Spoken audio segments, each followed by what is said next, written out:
wanaharakati katika kaunti ya Uasin Gishu wamewataka polisi kuanzisha uchunguzi wa kina baada ya mwanamke mmoja kupatikana akiwa amefariki katika hali tatanishi kwenye chumba kimoja cha malazi katika eneo la Jua Kali. Haya yanajiri takriban mwaka mmoja baada ya mwanamke mmoja kuuawa kwa kupigwa risasi katika jengo hilo hilo tu.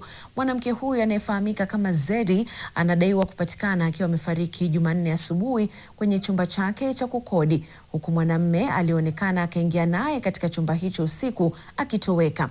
Aidha, wanawake katika eneo hilo na maeneo mengine ya kuegesha malori ya masafa marefu kando ya barabara kuu ya Eldoret Malaba wameelezea hofu yao baada ya wanawake kadhaa kupatikana wakiwa wamefariki katika njia tatanishi katika maeneo hayo chini ya miaka kadhaa iliyopita.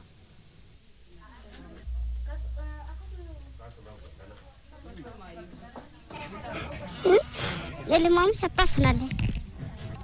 Ile customer alikuwa naye akasema nini? Akasema Saidia no analala.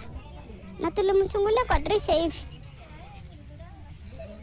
Saidia kweli alikuwa amelala tu vile alikuwa amelala ndio tumempata asubuhi. Kitu imetokea hii ni sehemu ya pili, ni mara ya pili sasa kwa hii kesi.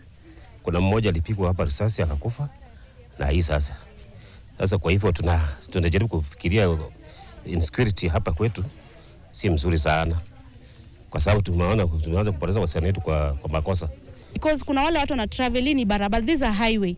Watu wana travel, tunapata wa madereva wanatoka mbali, tunapata watu wanatoka mahali tofauti. So huwezi identify mtu kama ujui mtu ni wa hapa ama si wa hapa. So watu wanakuja tu wanauliwa na wanaenda. Na hiyo kitu inafanyika bila kufanywa investigation mzuri.